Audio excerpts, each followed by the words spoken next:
আরও একবার হাতে হাত রেখে অভিনন্দিত করবার জন্য সত্যি এক ঐতিহাসিক মুহূর্তের সাথে আমরা সকলেই।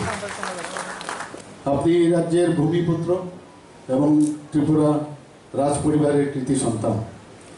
আমরা গর্বিত যে আপনি এই রাজ্যের প্রথম ব্যক্তি যিনি কোনো রাজ্যের সাংবিধানিক প্রধান রাজ্যপাল পদে আসীন হয়েছেন। ত্রিপুরা রাজ্যের জনগণের কাছে এটা অত্যন্ত গৌরবের বিষয়। আপনি শুধু একজন প্রাজ্ঞ রাজনীতিবিদ নন, আপনি একাধারে কবি, লেখক ও শিল্পী। জনজাতি সম্প্রদায়ের সামগ্রিক উন্নয়নে আপনার চিন্তা ভাবনা ও কর্মকুশলতা নতুন দিশা সঞ্চার করেছে।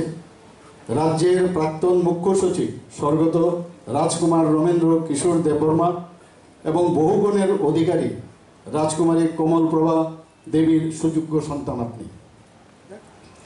সমাজের বহুমুখী ক্ষেত্রে আপনার সৃষ্টিশীল অবদান নিঃসন্দেহে আমাদের গৌরবান্বিত করেছে।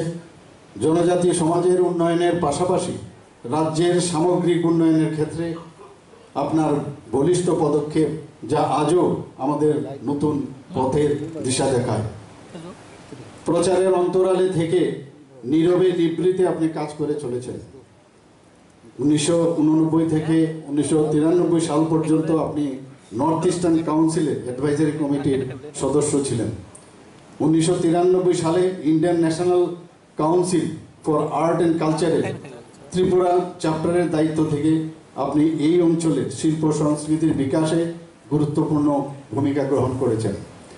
1993 সালে ত্রিপুরা থেকে বিজেপির ন্যাশনাল কাউন্সিলের সদস্য আপনি নির্বাচিত হন।